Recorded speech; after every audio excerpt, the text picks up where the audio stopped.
وعشان تكون عضلتنا قويه اخترنا دكتور من افضل الدكاتره الموجوده في كليه هندسه. ضيف عظيم هيكون حواره مليء بالمعلومات والنصائح والاراء السياسيه الواضحه في ظل الجو اللي احنا عايشين فيه دلوقتي. معانا دكتور متولي عبد العال. دكتور متولي، اول سؤال في الجزء العلمي. تمام؟ حضرتك مثال للنجاح العلمي وتدرج لاعلى المناصب. تقدر تقول لنا ايه هي الاسباب الاساسيه اللي وصلت حضرتك ومكانتك توصل لهذا المنصب؟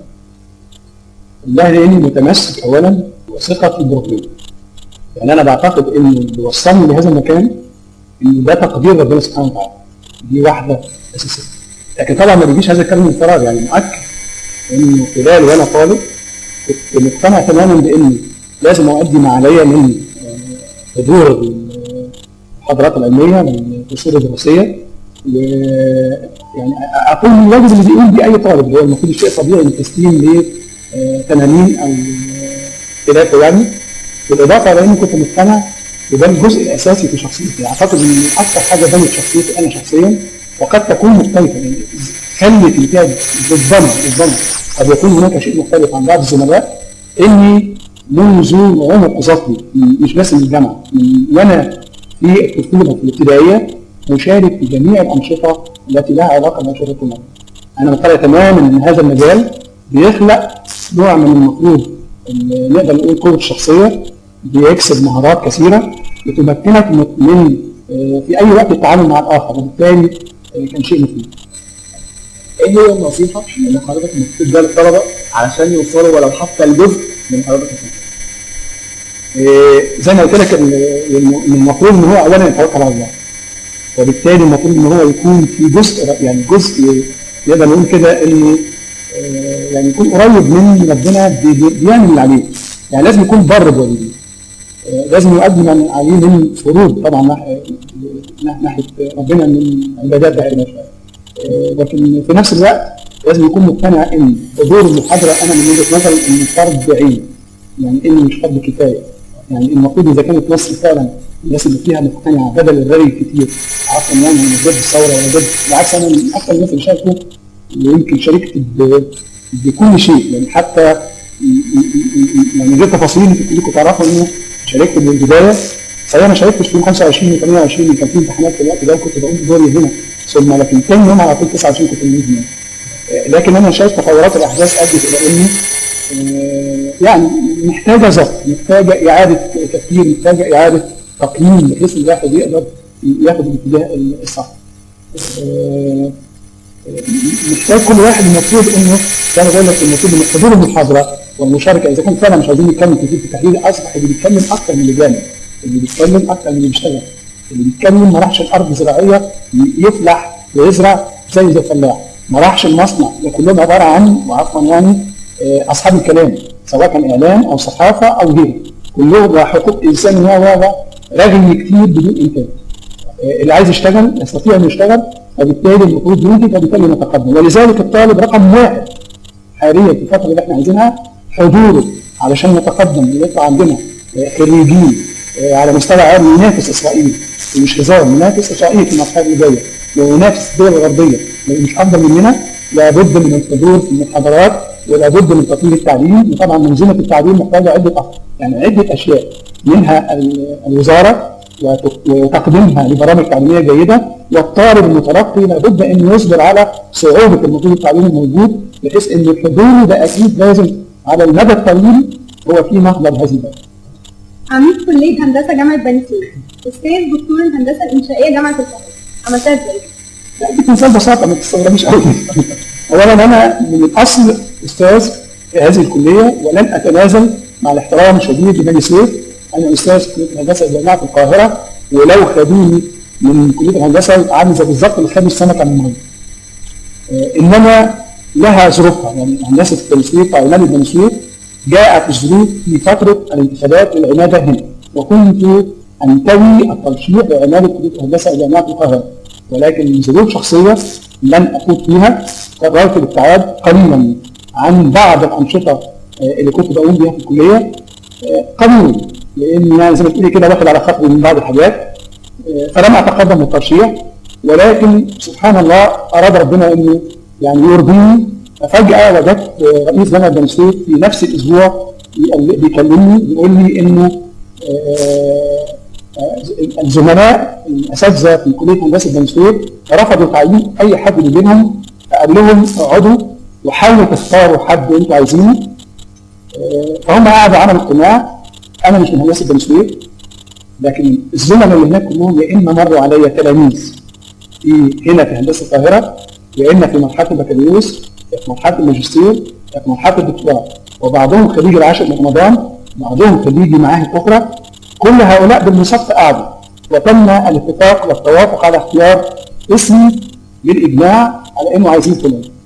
فتم دون ان انا ما كانش لي اي علاقه، يعني انا لم اتقدم لترشيح اي حاجه، وانا لاول مره انا العميد الوحيد اللي تقريبا غير منتخب، انا معين يعني في ظل الظروف الحاليه اللي كل العمداء حاليا يتم انتخابهم، انما انا تم تعييني من قبل رئيس جامعه بني سويف، لكن بعد اختيار الاساتذه والزملاء في هندسه بني سويف. فهي مش معادله صعبه ولا حاجه، انا ما زلت هنا قدام المحاضره حالا، ما زلت بدي المحاضرات، عندي محاضره بعدكم على طول للدراسات العليا لمقرر اخر، فبقوم عليا من الواجبات اللي انا شايف ان ربنا فرضها عليا، لو الفروض اللي عليا بأؤديها، يعني واجبي ما زال اؤديه داخل هندسه القاهره. انما رايت بعد ما رحت بني سويف، ودي حقيقه، ان الدوله كلها لازم تتجه الى الاقل كفايه القاهره. يعني حقيقي لابد، دي مش رفاهيه. سوف تنهار الدوله ما لم الدوله بكامل كوادرها، سواء المفروض كان اساتذه الجامعه او غيره، مش مفروض يكون الفرق الضخم ما بين هندسه القاهره وهندسات الاقاليم كلها. فانا بعد ما رحت هناك شعرت ان هم اكثر احتياجا، لان هنا في هندسه القاهره في عندنا 1000 عضو هيئه تدريس يقدروا يعملوا هنا نهضه كامله في مصر كلها. اما في بني سويف لا يوجد استاذ، هم كلهم مدرسين، طبعا محتاجين الى حد يضعهم على الطريق.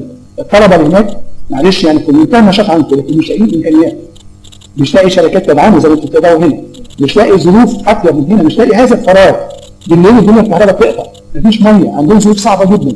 اذا بالتالي هم محتاجين الى الدوله والى اي شخص يروح لاي جامعه اقليميه في رايي ان ده هيكون بيصب في النهايه في مصلحه مصر باذن الله. طيب وايه اللقب اللي حضرتك تحب وضعه في اسم حضرتك؟ تستغربي انا احب اللقب اللي هو المهندس للطلبه بعد مصر. لان انا اصلا لما دخلت الكليه دي كنت متصور سنه حوالي 73 دي كانت سنه الحرب. كنت متصور ان انا فقط اخش الكليه بعد 5 سنين هصل سنه 78 مهندسا. 73 دي كانت الحرب، اعاده الاعمار في قناه السويس لانها من قناه السويس من منطقه القناه وكانت مدمره. فكان كل همني وهدفي ساعتها اني ارجع اشارك في تنميه وبناء كمهندس مدني ما تم تبنيره. طبعا يعني المفاجاه كانت ان هم عينوني وافقت، فاسرتي كلها رجعت الاسماعيليه وبقيت انا في القاهره للاسف بقى تم اكتسابي من المفروض حبايبي اللي في الاسماعيليه، لاني اصبح كده زي ما قلت في خطاب في ستيب، لانه حسيت بعد كده ان انا ليا مهمه اخرى هنا وهي بناء الانسان. انا اشارك في بناء الانسان. لا مش محافظه المثال وقفت ولا لسه مستمر؟ لا انا كان عمري ما يعني خلاص سؤالك تمام. انا كان عمري كمان انا يعني شايفين بتعمل انجازات ما شاء الله. ده مش انجازات، ده كده نتاج مشاركه مستمره لم تنقطع. زي ما بقول لك لم تنقطع من الابتدائيه، الابتدائيه حقيقي. يعني انا هقول لكم قصه عجيبه جدا، ان انا كنت القائد الوحيد لمجله ميديا في الاسماعيليه. مجله سمين الحاجات دي. وكان بيجي مجله واحده بس هنا. فكنت المطلوب زمان من 30 40 سنه في زي النهارده النت والمجلات والصحافه والاعلام. فكان بالنسبه لي ان انا يجي عدد وحيد لمدينه فايد اللي بتدخل زمان دلوقتي سياحه، انا بالنسبه لي زمان كانت حاجه مختلفه تماما. الاتوبيس بيوصل الصبح الساعه 7 عدد او 2 لما حد بيشتري مجله ميديا مجله سمين، اروح انزل انا مع الراجل بتاع الجرايد عشان انا المفروض احجز الجورنال الصبح قبل المجله قبل ما اروح المدرسه. ثم لما اجي هنا بعد الهجره ايام 67 لما هجرنا جميعا الى هنا بعقل عيل صغير، لما تم المفروض الاعلان عن منظمه لفتح وللمقاومه الشعبيه لتحرير سيناء، رحت مجله سمير وقلت لهم انا عايز اقابل سمير. معايا واحد صغير في السن ده كنت عايز اقابل سمير، اخدوني وطبطبوا عليا وجابوا لي لبس ساعتها بنابو قرش ونص وقال لي يا ابني ده مفيش سمير ولكن تعالى وقعدوا يفهموني بقى القصه. يعني اقصد اني مشارك فيه حتى محاوله اني اشارك فيه منظمه فتح بتاع فلسطين، كانوا عايزين كوادر يقطعوا اطفال واشباب فرحت لهذا المجال. لكن كل ما تتخيلوا من انشطه طلابيه زادت، فبالتالي ده نتاج هذا الكلام. انا كنت عندي طموح في الحقيقه، وده كان يمكن يعني امل عندي، يعني كنت بحاول ان انا ابقى عميد هندسه القاهره، ولكن ما حصلش. بقول قدر الله ما شاء فعل، لان ده يعني الحمد لله. لكن انا اعتقد موجود عندنا عميد في كليه الهندسه حاليا هو الدكتور شريف مراد على قدر عالي جدا من التعاون مع كل الناس، واعتقد انه على شكل يعني برضه كبير بيتعاون مع طلاب. يعني اعتقد شخصيه كويسه. اعتقد انه في عاصم ان شاء الله او الفتره اللي هو قاعدها وهو يعني سن صغير، فيستطيع في الفتره اللي جايه انه يقدم كتير ممكن تقدر تقول بقى طموح في ايه؟ ابقى ايه؟ كل ما في الامر في الفتره الحاليه اتمناه، انا تحت الامر في اي شيء ممكن يطلب مني، لكن دون اعلان. ولذلك انا دايما تلاقيني مشارك في اي حاجه، لكن موجود في الصفوف الخلفيه، يعني مش موجود في الصف الامامي من الاعلان. بعمل ما عليا، فاذا طلبت العمل اي شيء هكون موجود فيه. انما طموحي في الفتره الجايه ان ربنا يهدي الناس كلها في مصر الى الصواب ان شاء الله، والدنيا تهدى والامور تستقر. والامور لو وصلت انا اعتقد ان احنا هنبقى مارد في المنطقه العربيه، المنطقه اللي هي في الشرق الاوسط، ولذلك هم خايفين مننا. فعلا خايفين ان احنا نهض، ان هم عايزيننا زي ما قلنا قبل كده تابعين يقولوا، واحنا يعني نطيع الاوامر اللي هم بيقولوها. لكن انا عندي تفاؤل. اولا الجيل الجديد اللي هو يعني قام بالثوره واللي اتضرب قنابل عند القنايه والضرب والرصاص، الجيل ده خلاص كده كانك دربته من اول وجديد بعد ما انقطعنا 30-40 سنه عن الاحداث، بحيث ان احنا كنا دلوقتي فينا ناس للاسف في المجتمع بتقول اسرائيل حبايبنا، اسرائيل ليه بنحاربها؟ بقينا بنتكلم على انه كانهم اصدقاء، ولكن هم بيجهزوا لينا واحنا للاسف ما بنجهزش ليهم. انا اعتقد ان الجيل ده هو اللي هيتحرر القدس باذن الله. طيب يا دكتور، من مثالك دوت حضرتك شايف ان في ايه اكتر دفعه اثرت في حضرتك؟ في دفعات كتير، بس عشان يعني نجيب من الاخر كده، دفعه 84 لعده اسباب. الدفعه دي بالمصادفه يعني عدد كبير منها بقى موجود على المستوى العام في مسؤوليات كتير. الدفعه دي منها عميد الكليه الدكتور شريف مراد، منها الدكتور عمرو عبدي وكيل الكليه السابق لشؤون الطلبه، ولكن باخد دراسات عليا، والاثنين درستهم، يعني اثنين تلامذتهم وهم يعني لا ينكروا هذا. منها هشام انديل رئيس الوزاره، منها كان مرشح لوزير الدولة، كان واحد اسمه كان معانا في الجواله هنا في الكليه برضه، كان في الانشطه اسمه وائل رشدي، كان طلع اسمه في الاسماء. عدد كبير من الاساتذه في هذه الدفعه.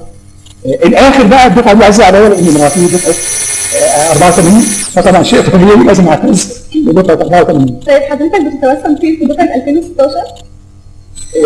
حاسس في المحاضره السنه دي في اولى انا طبعا يعني العلاقه مع دفعه اولى مدني تحديدا يعني هي علاقه قريبه من خلال المحاضره. حاسس نسب الحضور اعلى، يعني نسب الحضور ده مؤشر انا بعتبره شيء جيد، يعني ده معناه انه زي ما كنت بقول في الاول ده شعور بالمسؤوليه. حاسس ان في استجابه فيه وانا بشرح، ان في نوع من نقدر نقول التجارب الانتراكشن ما بيني وبينهم، يعني مش مجرد ناس بتسمع وخلاص، لا يعني حاسس كده ان في عندهم رغبه في الاداء الافضل. فانا متفائل. وطبعا من هذه الدفعه جايه اللي هم كانوا في ثانوي وتصور، ده شيء طبيعي لازم يكون حسب رغبته الشخصيه، متفائل بيه باذن الله. طيب عندنا سؤال بقى فاضل كتير وانا اول واحده هساله لحضرتك. حضرتك شايف ما مدى ملائمه القسم المدني بالنسبه للبنات؟ زوجتي قاعده في البيت لا تعمل، خريجة مدني، انا وزوجتي مقتنعين تماما، دي مساله شخصيه، ان الهندسه بشكل عام لا تصلح للبنات.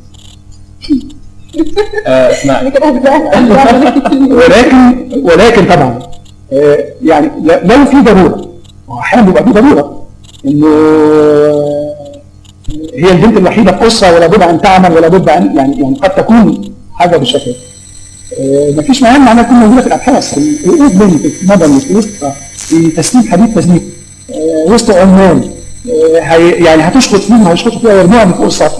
انا موافق ان منتهى شخصيته قويه جدا، لكن فعلا مش مناسب قوي، يعني في قد يكون قسم حاسبات اكتر، لان بعمل مع جهاز زي الجهاز اللي قدامنا كمبيوتر رساله، ما يتعاملش مع عمال وخليط من الاشخاص مع قد يكون يعني مش هتستحملي وهتلاقي معيطه البيت، يعني مش هتستحملي مش فيه.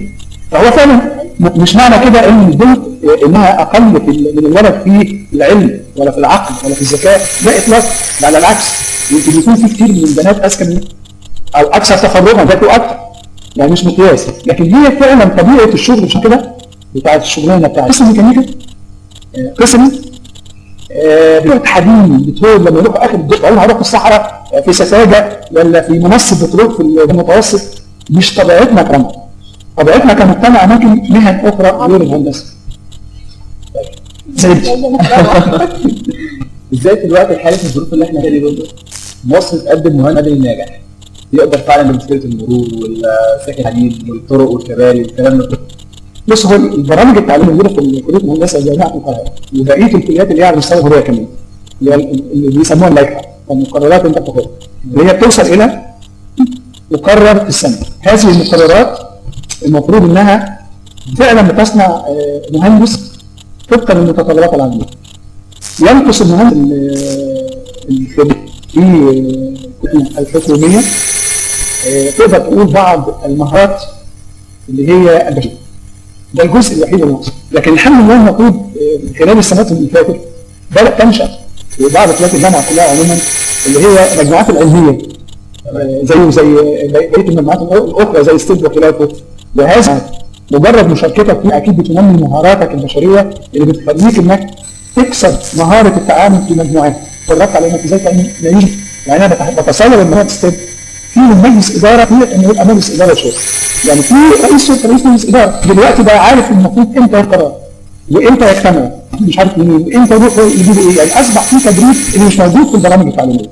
انما البرامج التعليميه كل من خلص القاهره سافر الى الولايات المتحده الامريكيه في جامعات امريكيه وبدا يعمل دراسه الماجستير والدكتوراه، كثير يوصلون لقسم الهندسه الانشائيه جوابات شكر على المستوى العلمي اللي خارجين بيه طلاب زملاء.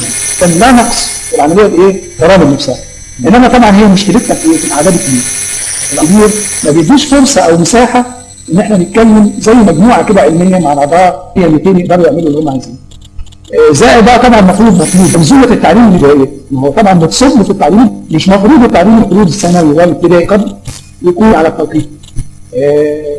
اللي جاي لنا من الثانويه العامه المفروض يجيب درجات كويسه قوي في الثانويه نتيجه حفظ المقررات وليس المقررات. يعني هو بيجيب في الرياضه كما قلت في المحاضره من شويه المفروض 100%، انما هل فاهم يعني ايه الرياضه؟ عارف يعني ايه معنى مفهوم مش عارف معدل التغير ومعدل يعني ايه الفرق بين التغير ومعدل التغير؟ لا مش عارفين. عدد كبير جدا بيجيب الفول مارك او الدرجه النهائيه ولكن يكلموا في الامور دي تلاقيه حتى مش فاهم السؤال اللي فيه. فمنظومه التعليم من الابتدائي لابد ان تتغير. مرتب الاستاذ بتاعه يجب ان يكون اكثر من الاستاذ الجامعي. انا مش هزعل ان الاستاذ الابتدائي يكون مرتبه قدي لو بيسمع من البدايه استاذ الجامعه وبيسمع المهندس وبيسمع مش عارف ايه، بيسمع كل افراد المجتمع. مش طبيعي المجتمع في الفتره اللي فاتت ان هو كان عباره عن الشخصيه الكرتونيه في كل الافلام والمسرحيات. لابد من احترام عند احترام الاستاذ الابتدائي، وبالتالي هيطلع الولد الصغير من الابتدائي عنده احترام للي بعده للي بعده وهكذا لغايه ما يوصل الى لسه التماسي قاعد على الكراسي. لسه التماسي ورده قاعد على الكراسي. انت حضرتك حسيت انك عايز تقول ايه؟ عايز اقولها لك. ما فكرتش حضرتك تقولها لحد قاعد في الامتحان؟ بص انا فاهم التبرير ورا السؤال وفاهم المغزى من السؤال. مش معنى في استاذ جامعه معنى كده انه بلا مشاعر وبلا عواطف وبلا حبيب وبلا حبيبه، لا طبعا. وعلى اختلاف مراحل العمر مفيش حد وانت نفسك او اي واحد فينا من وهو صغير في الابتدائيه كان له حبيب. يعني كان في وسط اصحابه كده البنوت الصغيرين اللي بيحب يقسم السندوتش معاه. هقول لك سر، هقول لك مراتي عمر تعرف انا لسه اشوف فاطمه. فاطمه دي كانت معانا في مرحله من اولى ابتدائي لغايه 6 ابتدائي، فعلا كنت بقسم السندوتش معاها. فعلا كنت احب ان انا اروح الصبح اشوفها، بس طبعا ده كله عباره عن زي ما تقول كده عباره عن يعني مش الحب بمعناه اللي هو في الوقت الحالي، لكن تقدر تقول ده نوع من الاعجاب والراحه النفسيه اللي فعلا ربنا زي ما بيقول تتلاقى الارض. فتجد ان في كده افراد سواء كانوا المفروض بنات واولاد في تآلف، فبيحدث تآلف ما بين اولاد واولاد، بنات وبنات، بنات واولاد، يعني لازم هذا التآلف. طبعا بقيه المراحل الاخرى بقى مرورا بالجامعه ومرورا ما بعد الجامعه طبعا يعني ناس كثيره الواحد يحب يشوفها والله مسك كراسي الورده قاعده تمشي. اصل ما اقدرش اقول الثانيه، ما اقدرش اقول غير يا مسك كراسي.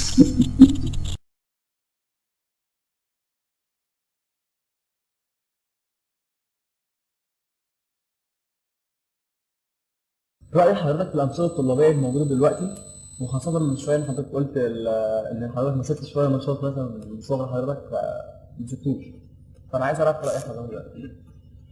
هو في انشطه بقى دلوقتي مختلفه عن فتره فاتت، يعني فتره من الفترات كانت الانشطه الموجوده كانت موجهه، وكانت مجموعه الاسر، يعني الاسر العاديه الاسر التقليديه، وكان النشاط يعني بتوجيه من ايام الحزب الوطني وايام امن الدوله وخلافه، انها كانت تبقى عباره عن انشطه للترفيه، للرحلات، للحفلات، يعني شيء غير مفيد. طبعا هو قد يكون مفيد اجتماعيا، يعني العمل يعني نقدر نقول رابطه اجتماعيه ما بين الطلاب وبعضهم.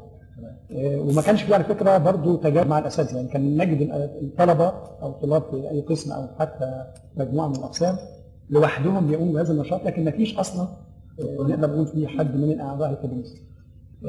الجديد هو ظهور في الفتره بتاعت 5 سنين زي ما قلت اللي فاتت، مع صعوبه في هذا الكلام، اللي هي البرامج بتاعه المجموعات العلميه، اللي هي فيها بقى اصبح بقى اني بعمل نشاط بحيث ان هذا النشاط يعود عليا بفايده او على مجتمعي حتى خارج الكليه بفايده، فده طبعا شيء عظيم وشيء كويس.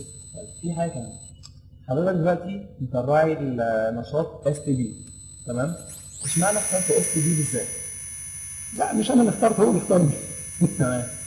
لا هو يعني عشان تكون ما اعرفش انت تعرف المعلومه دي او انت جديد يمكن لسه جديد في الكليه او بقالك سنتين بس.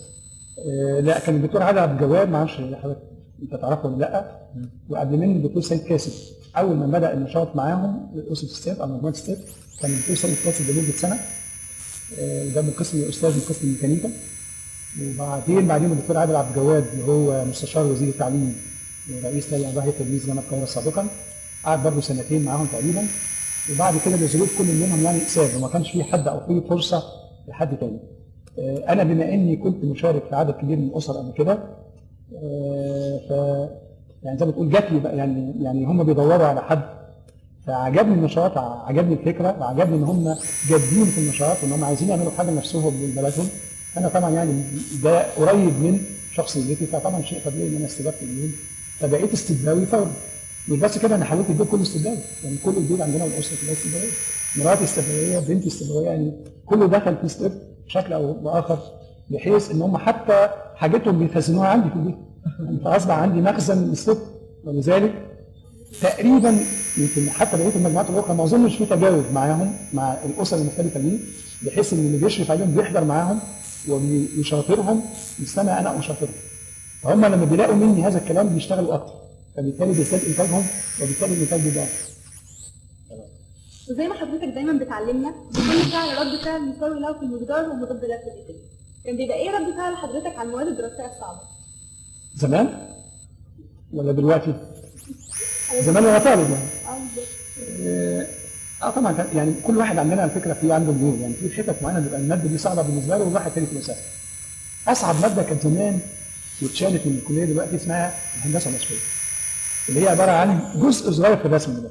لا كانت ماده زمان انا كنت ببقى سعيد جدا، عجباني جدا الوصفيه، لدرجه كنا بنغنيها من كتر الخطوط اللي فيها، على وزن الاغنيه بتاعت محمد رشدي بتاعت وهيبه، لما بيغني البرتقانه اللي وقعت وهيبه، فاحنا كنا نقول وصفيه اهي مطلوب مني ارسم نقطه بزاويه 2 يمين، قلم اتش بي وزاويه وهكذا يعني.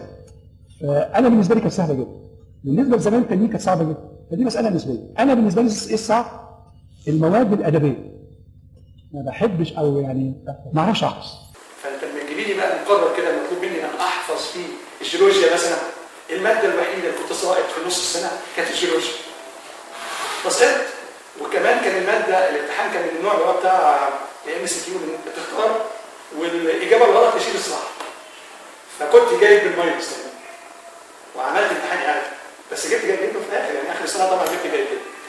وماده اخرى لما تطلعي كده ثالثه، يمكن في ماده اللي يعرفوها المواد بتاعت الميه الهيدروليكس والفلويد، برضه فيها شيء من الصعوبه وفيها حفظ كتير. فانا دايما المواد اللي مفيش فيها حفظ ابقى بعاني في المواد اللي بشتغل فيها. اما بقى فوريرا تديني انستراكشن طب يا دكتور دي المواد الصعبه في ثالثه مدني في امتحانات السكاشن كانت الغريب جدا ان كنت بجيب فيها 1 من 10 1 من 10 1 من 10 امتحان السكشن متر 20 من 20 لماذا؟ ان اثناء الدراسه واثناء اللي هي الكويزز اللي هي المستمره بيبقى عندي معسكر، عندي رحله، عندي اجتماع اتحاد طلبه، فيعني وبعدين يقول لك بقى في امتحان على ربع ساعه، خلاص ماشي يبقى لازم اقدم ولازم اخد كتاب.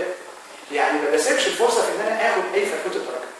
اخد خلاص انا خدت الدرجه بتاعت الفيلم وبعدين انا رجعت اهو بقى في امتحان جاي اروح على زمايلي اللي هم كانوا ساكن مدينه جامعيه وزميل اذكره بالخير يعني ما كانش يجيب تقدير بس في الشرح. تعالى رايحين نيجي معايا كاني باخد اللي في دماغي يقعد يشرح لي نروح الامتحان بتاع الميدترم اجيب انا 20 وهو يجيب 10. طب دي المواد الصعبه اللي حضرتك دايما كنت بتعاني منها، كان بيبقى ايه رد فعل حضرتك عليها؟ ولا حاجه لازم اصبر على يعني هعمل ايه؟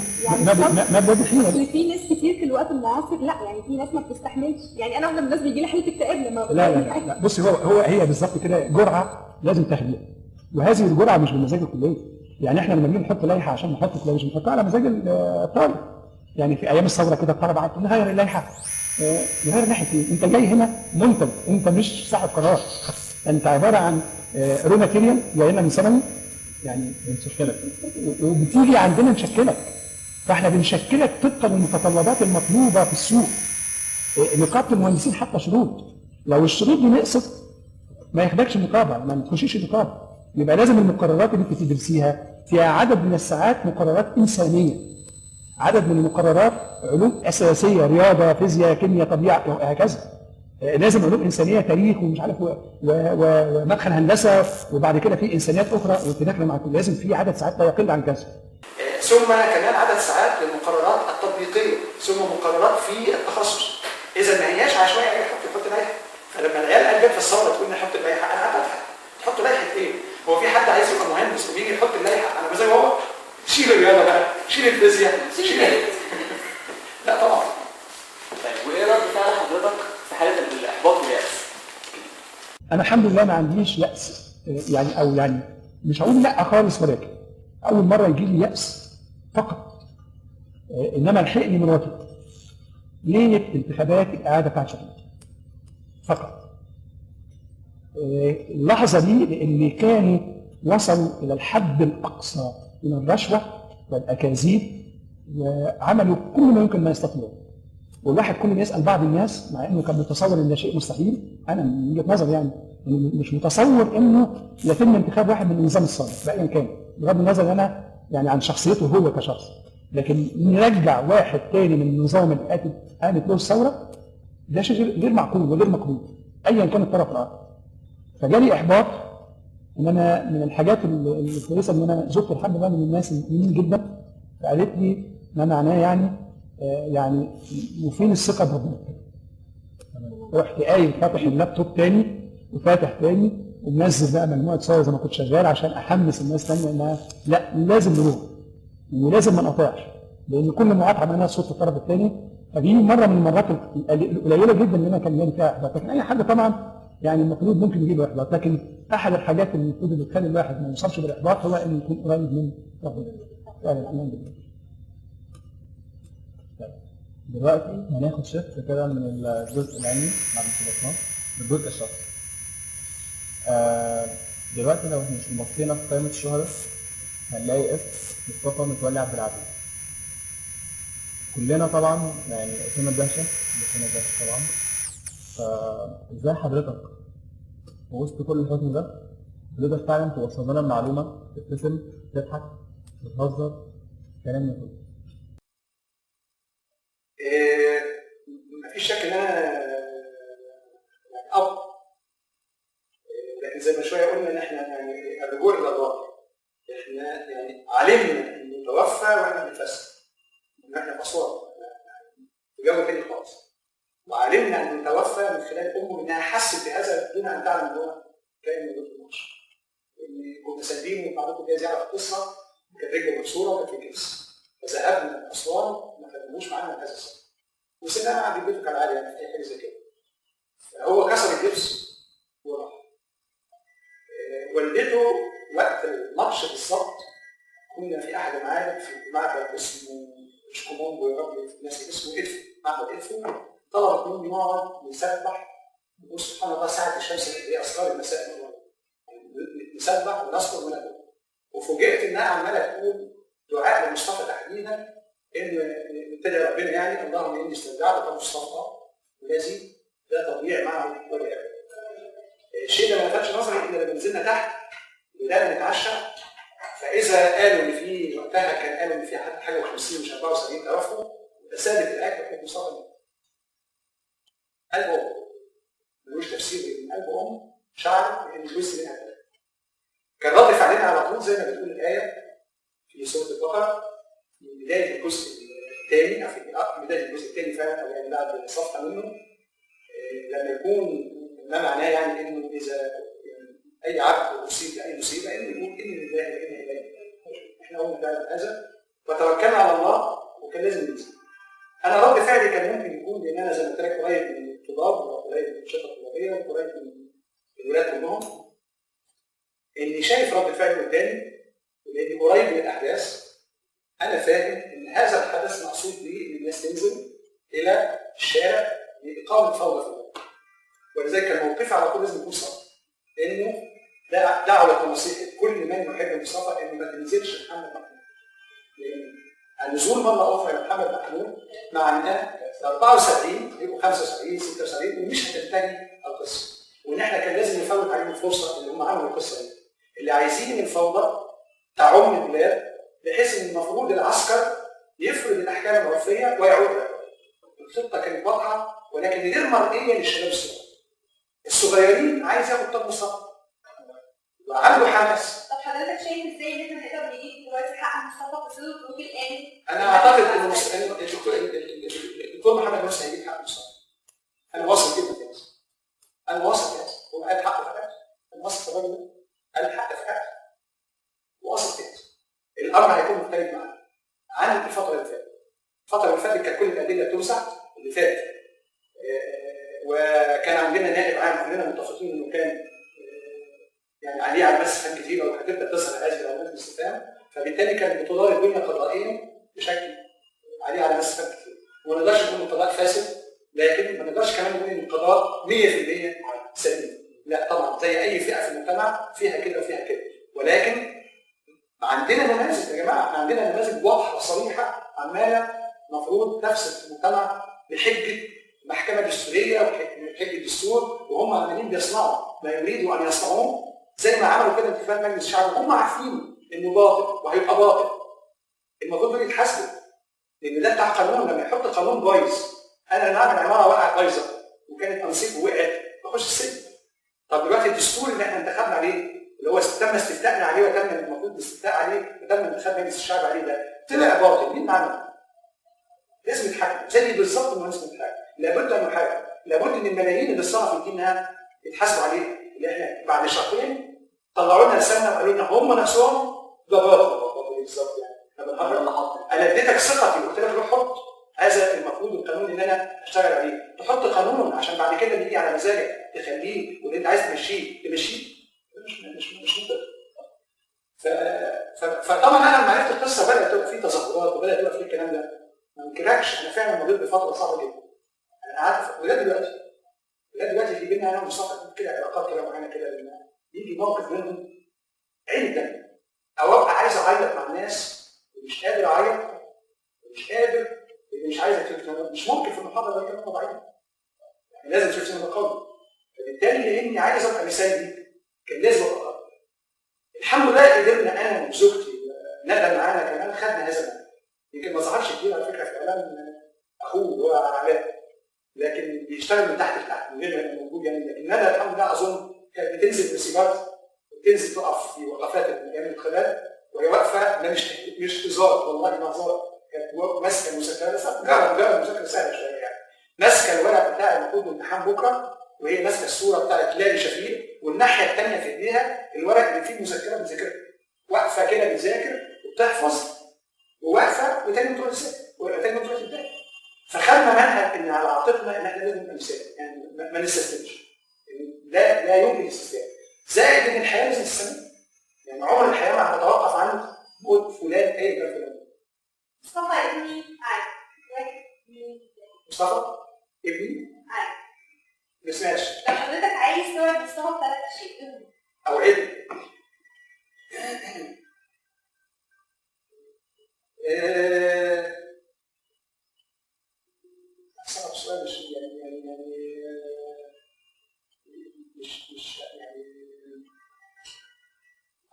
انه مثلا يعني هو كان عاطف قوي على الحيوانات والطيور والحاجات دي، لغايه دلوقتي هو نفسه كان بيحب الحمام. من ساعه ما مات لغايه دلوقتي الحمامتين اللي هم زوج الحمام بقوا بتاع 50 زوج، او يعني 25 زوج، يعني 50 يعني 50 حمام. ان شاء الله اوعد ان هذا الحمام يفضل موجود على طول. دي واحده. الثانيه ان في علاقه بينه وبين اصحابه، اكتشفت انهم اوفياء جدا. اصحابه طلعوا انهم يحبوه، سواء كان ان هو اتربى معاهم في المعادي وهو صغير اتولد معاهم يعني، واللي اتربى معاهم في الفتره بتاعت الشباب او الصغر، فالاثنين بيتنافسوا على ان هم في فترات متقاربه بيزوروا. وفي فترات متقاربه في كده حتى قريب، يعني يمكن الاسبوع الجاي موجود زي لقاء كده، بتبقى يعني معانا حد اللي هو يكلمهم ينصحهم كشباب دينيا، بحيث ان هم ينصحهم في حياتهم، انهم ازاي يختاروا. هي ما كانت الثانويه السنه اللي فاتت قعدنا ننصحهم واحد انهم يبقوا ازاي يخشوا اي كليه. فده وعد تاني انه ان شاء الله اصحابه ولادنا يعني على ان شاء الله على مدى طويل هيفضلوا اصحاب الاوفياء، لان هم لغايه النهارده على فكره بيكونوا يعني اصحاب صغيرين في سن 17 سنه تقريبا كل جمعه بياخدوا المفتاح وبياخدوا ميكروباصات او عربيات خاصه بتاعتهم ويطلعوا هناك في المدينه اللي بينزلوا في السن ده ويقوموا بالزراعه وزرعوهم هناك، يعني مجموعه اشجار كده وحاجات يعني. فوعد ان هم دول كانوا ولادنا، انا يعني اسرتنا جزء من اسرتنا. الوعد الثالث بقى بما اننا كنا بننزل الثوره وان شاء الله انا ما زلت مستمر في الاتجاه بتاع المفروض، بس بعد تقييم ما يحدث نلاقي وجهه نظر ما يحدث ان شاء الله في التقييم اننا نمشي في الاتجاه الصح باذن الله، ربنا يحفظ مصر. اراء حضرتك دايما واضحه على الفيسبوك خاصه، ما تخافش من حد، دايما بتسعى لظهور الحق علشان مصلحه مصر. ايه كان موقف حضرتك من الاعلام السوري؟ ليه الاول انا ليه موقفي كده؟ لان غير منتمي لحد. لان انا لو منتمي لجهه معينه لازم اخد تعليمات من جهه معينه. فبالتالي غصب عني لازم اطيع الامر في حتى لو كنت مثلا مشجع في النادي. هو شيء طبيعي يكون بتوع القلب السائل.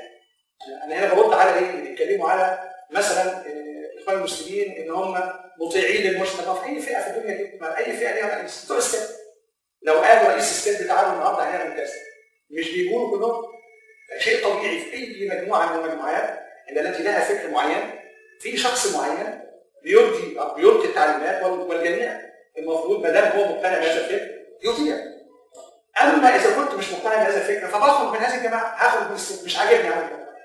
اذا كنت مشجع اهلاوي وانتوا ناويين تروحوا تضربوا مثلا بتوع بورسعيد، انا مشجع اهلاوي بس سني، مش هشجع اهلي تاني مش معاك.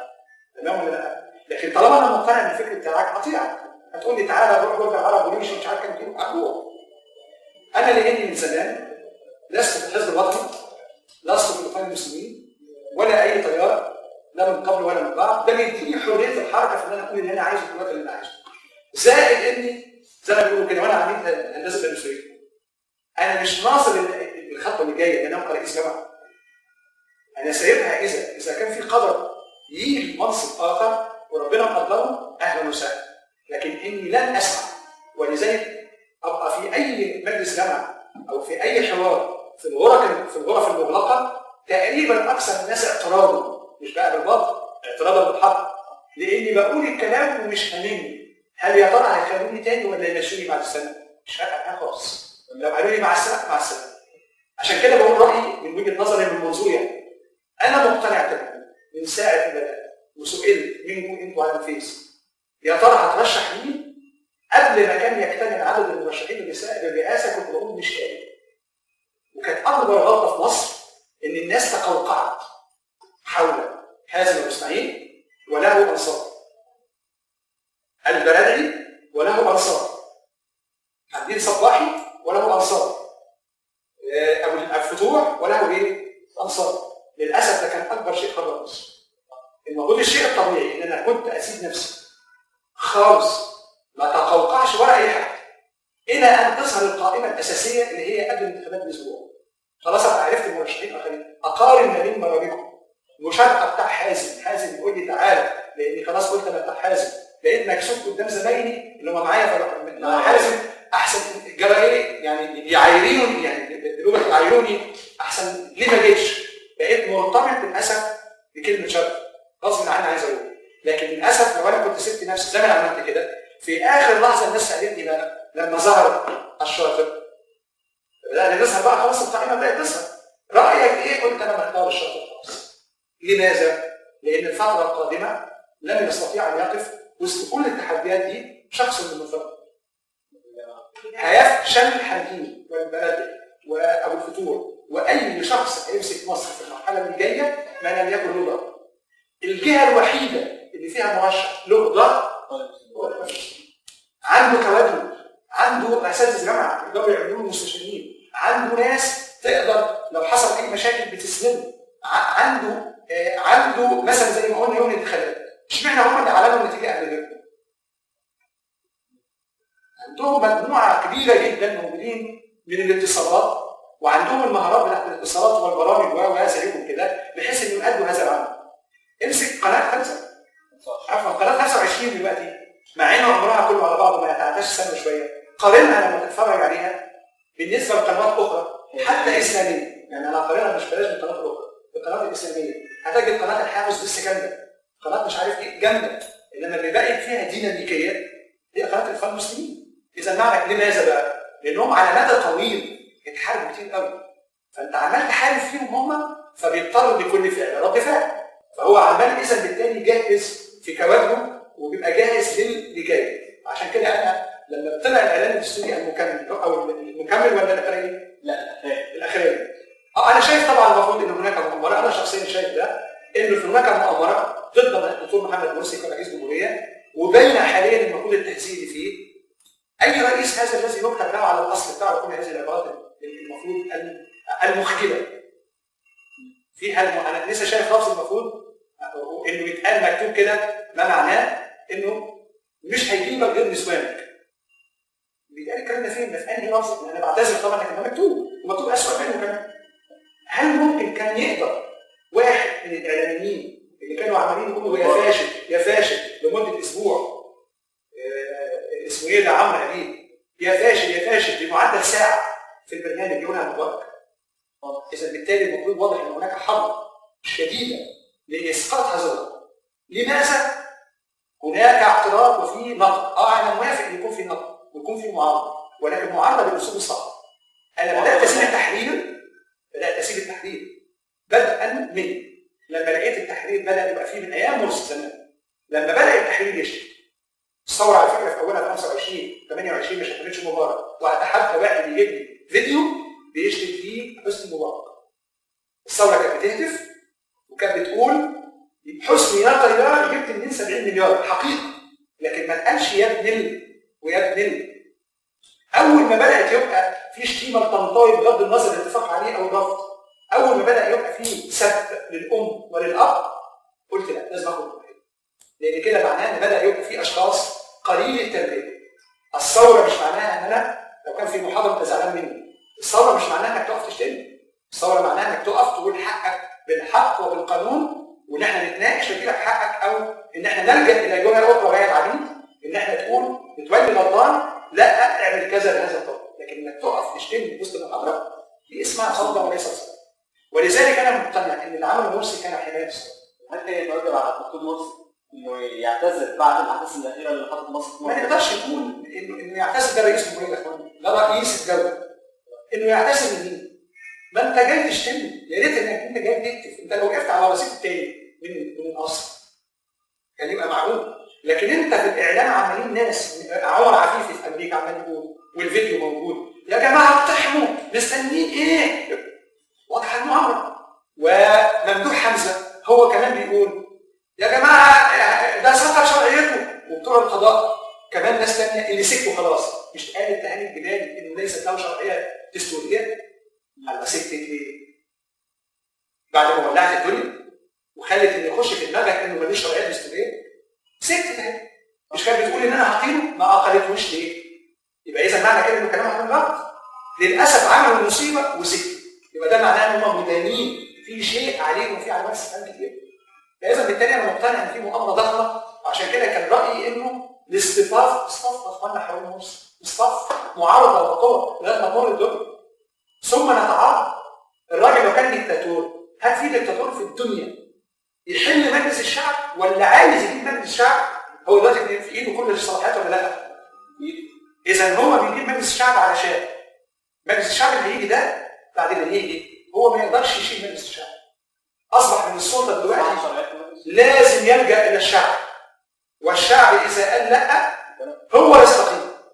ده مش موجود خالص في كده. لما نبص على الصلاحيات اللي كانت موجوده تقلصت في رئيس الجمهوريه. نائب رئيس الجمهوريه بقى ما فيش رئيس الجمهوريه، ونائب رئيس الجمهوريه الحالي عارف ما يمشي بعد اسبوع، ومع ذلك مؤيد تماما للي بيحصل، مؤيد تماما لرئيس الناس مفهوم. يبقى المطلوب مننا ان احنا نفهم ان في مؤامره اكيد. في ناس غير مسؤوله، انا متاكد تماما بتبص لمصالحها دون اتهام يعني، وهي مجموعه من الاسماء قبل كده بتبص الى مصالح اخرى. حمدين صباحي فور الوصول، سيبك من ده، فور الوصول وقال ايه؟ مش قال لمرسي اتنازل؟ ومعقوله اتنازل؟ ما انا لو اتنازلت يبقى ناس شهيد. ازاي ناس؟ اي منطق اللي بيقول في الاعاده اتنازل؟ كان نتنازل احنا الاثنين قبل كده.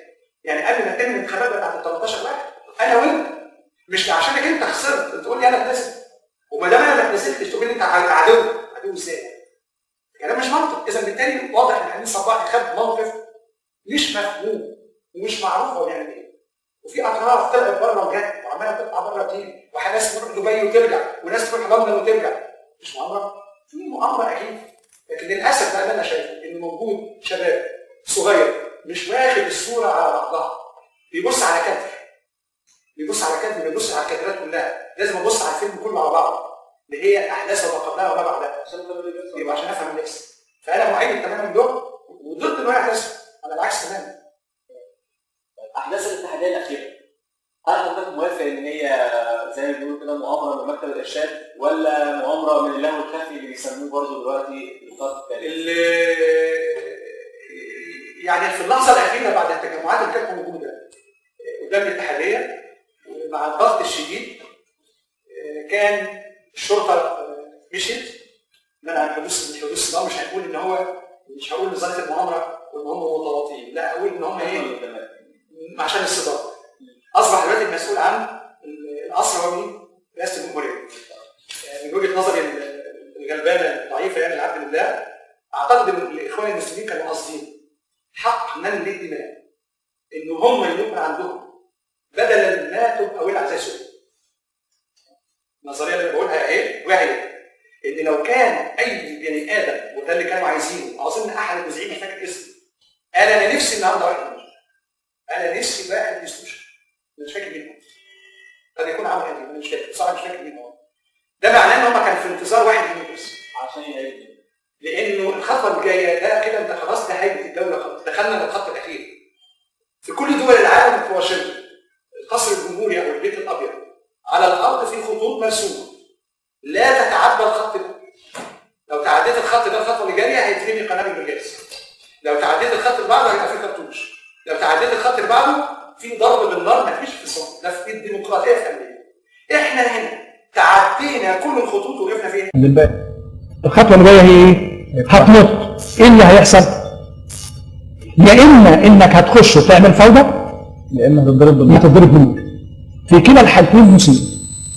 يبقى كان لازم طرف اخر يدافع. مين الطرف الثاني اللي يستطيع انه يحشد؟ انا ما سالتش بصيغه تحديد شخص ان هم قرروا انه يبعدوا المظاهرات بعيدا قليلا عن القصر الى الخط الاخضر. فجم وجم طبعا درسوا امتى بيكون عدد المتظاهرين اقل ما يمكن.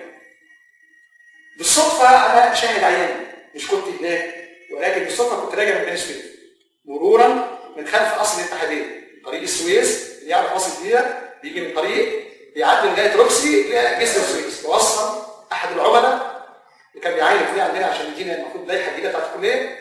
فبصيت لقيت الاحداث موجوده فعلا، وان في شباب كتير واقف على النواصي.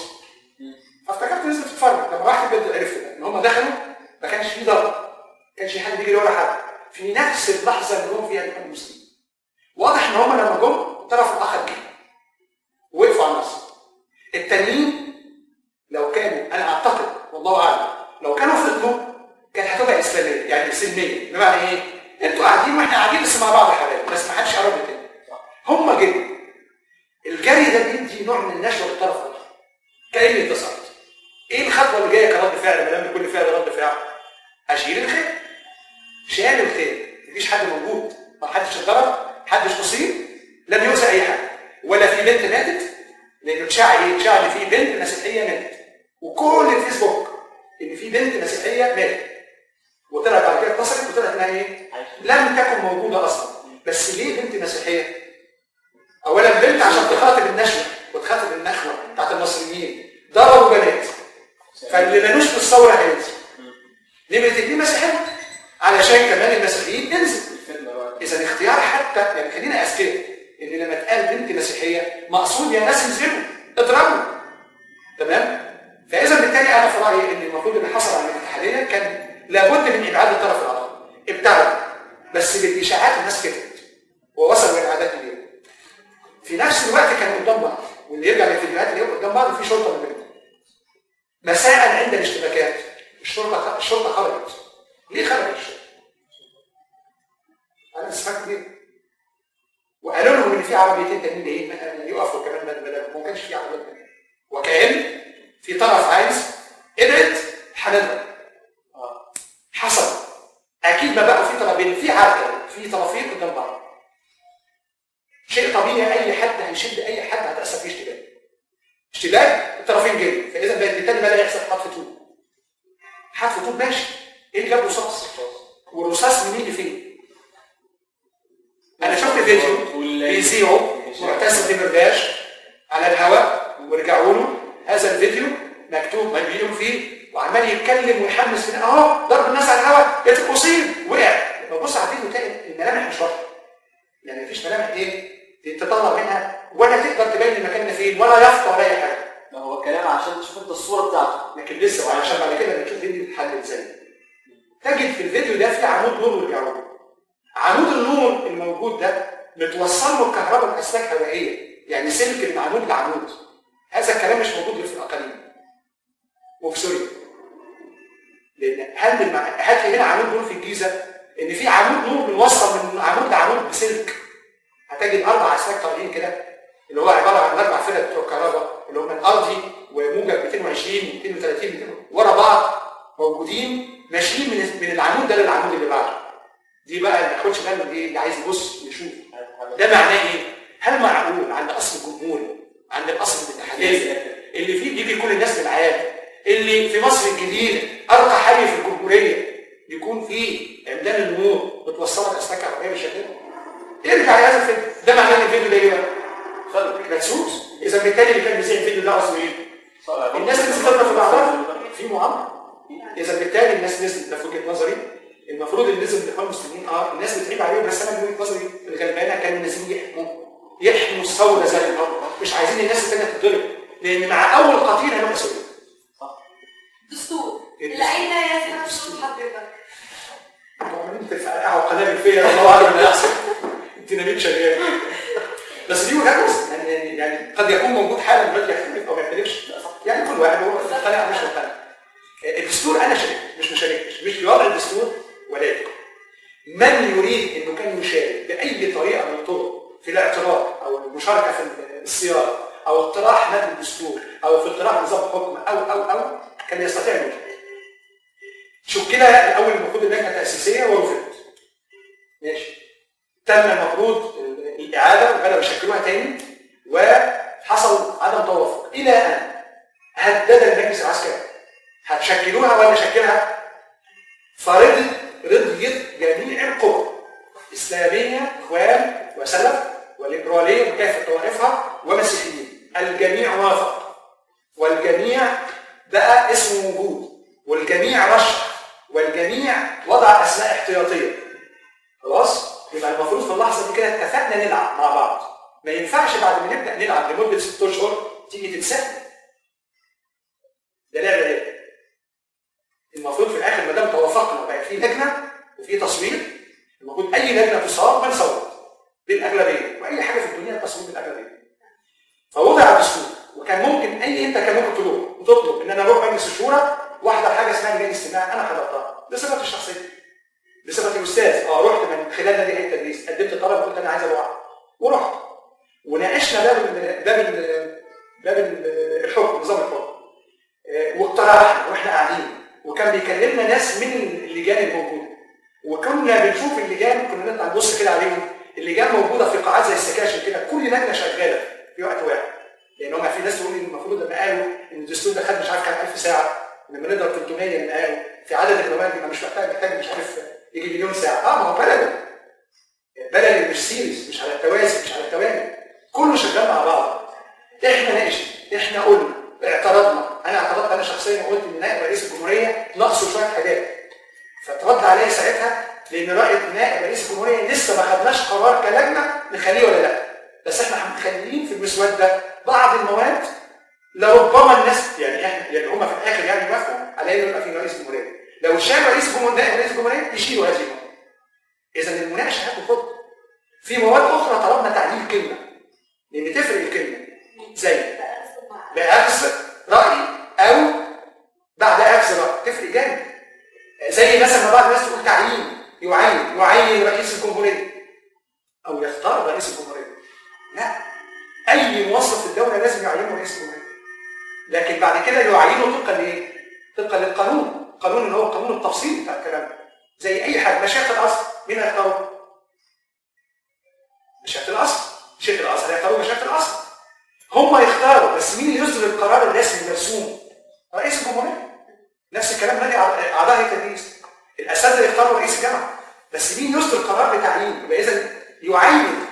فالدستور بمجمله قد اكون انا زعلان من 10% منه، وانت زعلان من 10% تانيين، وواحد مسيحي زعلان من 10% غيرهم، يعني كل واحد جايز من وجهه نظره انه زعلان وكان نفسه يبقى مفيش الماده دي والماده دي، مش هنتفق، مش ممكن نتفق. يبقى اذا بالتالي ناخد المنتج كمجمل. المنتج كمجمل كده درجه الرضا احصائيا عنده قد ايه؟ درجه الرضا عنده 90%. يبقى لو مسكنا في بعض مش هنخلص. اذا المجمل بتاع الدستور هل يحقق طموحاتنا بتاعت ايام الثوره بنسبه قد ايه؟ 90%. موجود فيه نصين، الماده 218 والماده 219 بيقولوا على مجلس الشعب ورئيس الجمهوريه لازم المفروض عشان نقدر نغير في الدستور، نقدر يعني موجود نص بيقول لو عايزين نغير نغير، يعني اذا ما بقاش جامد، بس لابد ان يتقدم رئيس الجمهوريه بنص او ان مجلس الشعب يتقدم بنص، ولابد من موافقه مجلسي الشورى والشعب.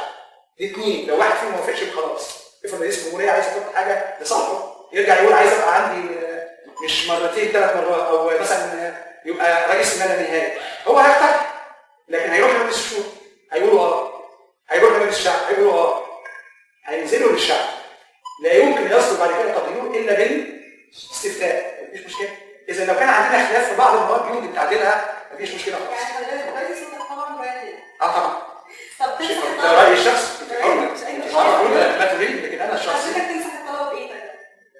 من ناحيه والله انا رايي المفروض الموقع الرسمي للدستور موجود، وانا بزعل جدا في اي حد كان بيرد عليا الشارع ناس بتبيع كتب دستور، عشان كده قلت من الحاجات اللذيذه بتقدر تعمل ده، وانت تقدر تشارك 3-4 ايام دول يوجد النسخه مقروءه ونسخه مسموعه، يعني حتى عملوها عشان اللي ما بيعرفش يقرا، اللي هو مثلا الكفيف، وهيقرا ازاي؟ هيجيب حد يقرا له، اصبح في نسخه يستطيع انه يقرا يسمعها، ومن لا يقرا ولا يكتب، ممكن تتعمل نوادي في القهاوي في النوادي، اسمع ادي الدستور الماده الاولى الماده الثانيه، وبالتالي اللي عايز يسال حد يبقى جنبه فاهم يسال، لكن ما تجيش تعترض زي ما الناس عماله تشيع مثلا، يعني ظهر على النت اشاعات كثيره، وانا ومراتي على فكره الحمد لله امين هذا الدور، فاتحين الصفحه بتاعت الدستور اللي هو النص الاصلي، ونلاقي واحد كاتب لك ايه؟ ده رئيس الجمهوريه المفروض للاسف قرروا ان هو يكون ما فيش من ابوين المصريين ممكن يكون مزدوج الجنسيه، بروح فاتح على طول باب النظام الحكم رئيس الجمهوريه داخل على الماده، اول ماده هو عامل كوبي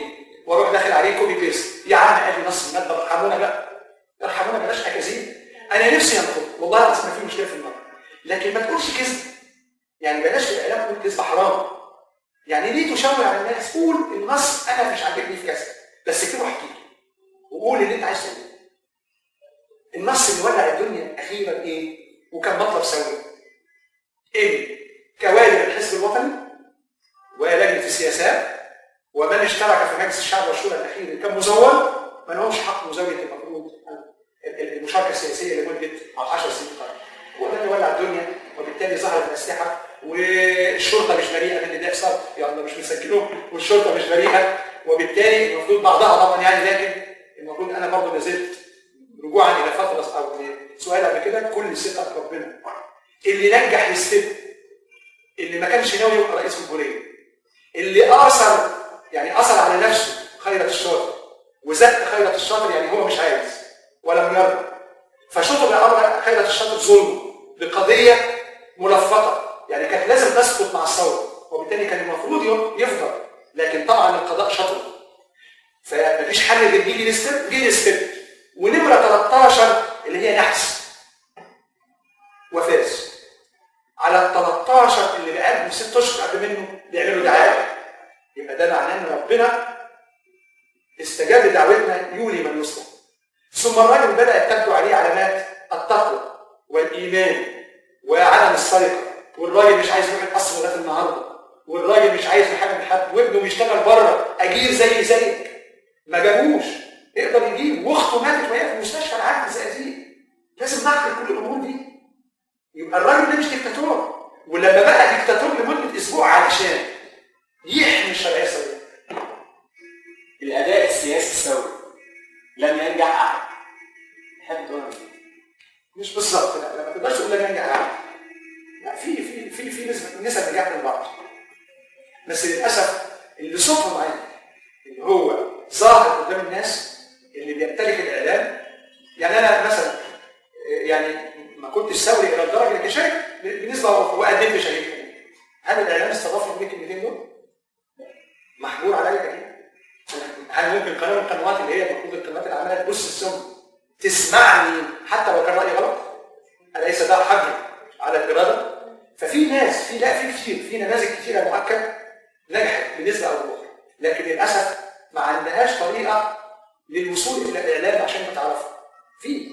وفي التحرير ناس من الشباب زي ما هي مصيبه في الشارع. انا في رايي ان هو مهدور، لانه مشي ورا فلان، شافوا البلد وراح بيقول بيستعدي امريكا عليه، دي تكفي خلاص.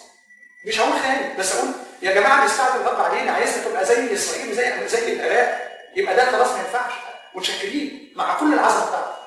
واحد اخر زي عامر موسى معروف تاريخه الاولاني، ثم دلوقتي رايح اسرائيل ضفه غربيه. ازاي برضه الناس تؤيده؟ وازاي الطرفين يقفوا مع بعض؟ دول سقطوا طبعا ثوريه، لكن في اطراف اخرى نظيفه كتير اكيد وما زالت مستمره على الضرب ان شاء الله. تنحى جانبا هذا ليس واضح. حضرتك تحب تقول الجمله دي مين؟ ما انا قلتهم ما لسه. هم مجموعه الاعلام الفاسده، كل دول لازم يتنحوا، ويا ريت يتنحوا بشرف عشان حتى نحترمهم. يا ريت عبد المجيد محمود من اول يوم في الثوره تنحى، كان هيجنب نفسه كثير من الشبهات، لكن لان هو طرف من اللعبه ما كانش عايز يمشي. وانا ليه مش عايز امشي؟ لان انا طرف من اللعبه. برضه بعض الرموز الموجوده اللي انا قلت اسمها، والله عايز اقول لهم يا ريت تخفوا على الشباب، فهموهم صح، قولوا لهم الحقيقه. يعني حضرتك شايف اللي بيحصل دلوقتي من الشباب والمعارضه ديت طيش؟ مش طيش، حماس. في فرق بين الطيش وحماس. حماس لدرجه انا بنتي زيكم على فكره، يعني رافضه ان انا رافضه رايي على فكره، يعني رافضه، ولانها برضه تقوقعت في مجموعه من المجموعات الاربعه اللي مكتوبه ورا عارفين على المكتوب، وهي شايفاها مصر قويه، وهي وجهه نظرها. انا شايف ده غلط، ما تتوقعش ورا فلان. انا اشوف الصوره العامه والشكل العام وبعدين بختار باتجاه، مش باتجاه فلان. انا زي ما قلت مش اخوان مسلمين، لكن ليه متعاطف معاهم؟ القوى الوحيده التي تستطيع التصدي للحلول، القوى الوحيده التي تستطيع وان تقدم كوادر وشهداء وانها تقف فعلا وقفه رجاله لما يحدث من مؤامرات. الاخوان لو كان مسك البلد دي كان سقط، لو مسك اي شخص اخر كان هيقع في شهر واحد 30 يوم، ما كانش هيقدر يساعد. واحنا كده خلصنا المفروض الاجزاء كلها علميه وسياسيه وشخصيه. في بس كده استفسار صغير عايزين نعرفه من حضرتك. التعلم في الشارع خلاعه، في المسرح فن، وعلى الشاطئ رياضه. ايه رايك حضرتك في الكلام ده؟ التعري في الشارع خلاعه، وفي الشاطئ رياضه، وفي المسرح فن. والله انا مش هتكلم ماليش دعوه، مش رجل دين، يعني اكيد في الامور دي في يعني في اكيد فتاوي كثيره واضحه وصريحه في هذه الامور. لكن هرد لك السؤال بسؤال. انت لما بتشوف زميلك جوه المدرج هل بالشكل ده بتلقى احترام، ولا الاخرى اللي هي مستوره وساتره الحاجات الحلوه اللي فيه، هل مين فيهم اللي بتلقى الاحترام اكتر؟ يبقى شيء طبيعي الاجابه موجوده. اذا بالتالي التعري بشكل بكل الاشكال اكيد. مجتمعنا الاصلي، انا لما نرجع بس 30 ورا وارجع اسال مامتك وخليها تسال ستك، نرجع بقى كده للخمسينات، كانت بتلبس ايه ست وست؟ ازاي؟ انا والدتي كانت بتحكي لي ان هي ايام الجامعه كانت الستينات ايام عبد الناصر ماليش شويه واشتراكيه. عبد الناصر لا انا قبل كده بشويه كده. هتجي المفروض ان اللبس كان عباره عن في الاقاليم مثلا الجلابيه السمراء او الملبس دلوقتي اللي هو وبطرحه ومش عارف بمنديل شكله ازاي ومش عارف ايه، يعني بفطر، وممكن يكونوا ما هماش لا ليهم علاقه لا بالدين ولا. وبعدين نرجع يعني ليه بعيد؟ اكثر الرهبان في الكنائس، مش اكثر، ده كل الرهبان في الكنائس بيلبسوا كده لما بيروحوا الكنيسه. بتتعرى ولا بتتغطى؟ السيده مريم عليها السلام لما بيرسموها معناها ايقونات قديمه جدا على مر 1400 سنه، شكلها عامل ازاي؟ محجبه. اذا ومعنى كده انه وكأن التعري شكله اللي هو التعري الفج، لكن مش مطلوب النقاب. انا بتكلم دلوقتي بقى في النقاب وفي الحجاب وفي التفاصيل دي، الامور دي في امور فقهيه ناس ثانيه بتتكلم فيها، بس مؤكد ده سنه الحياه ان الست زينه الحياه المال والبنون. وبعدين بقيه الايات بتتكلم على ان الست يعني متاع للرجل، مش متاع بمعنى يبيع ويشتري، لكن خلقت الزوجه لتؤنس الرجل. يعني الاصل كده، الاصل. ولذلك انا لما اطلع اتفرج على الحمام فوق عند بتاع مصطفى، اتفرج على العشق والحب بين حمام وحمامايه والحمامه بتاعته، يعني وقد ايه لو قرب ذكر حمام تاني قريب من الحمامه يجي يضربه ليه؟ في فطره انه دي زوجتي، دي بتاعتي. هنا نفس الكلام المفروض مجتمعنا يرفض تماما. لا حتى المفروض المجتمع اللي هو ايه التقاليد مش الدين، تقاليدنا لا تسمح بان احنا نتعرى في الشواطئ، نتعرى في البلاد. ممكن نعمل فيه بسين دي لا، او ممكن مقفول يتمتعوا بالبنات اللي هم عايزين، او في زي بيتقال عليه مش عايز زي اسلامي تبقى مغطيه بتنزل. يعني في طرق مختلفه ممكن المفروض انها تستمتع بكل حياتها، لكن مفيش داعي ان انا البس بكيني. والله يا دكتور احنا استفدنا من حضرتك كتير جدا النهارده، ومش عارفين نشكر حضرتك ازاي على البرنامج بتاعك. بس انت مذيعه شاطره. ميرسي ربنا يخليك، ما انا خلاص مش هنسى على الكراسي عشان مش هشتغل كده خلاص في مدني، يبقى اشتغل اعلاميه بقى ان شاء الله.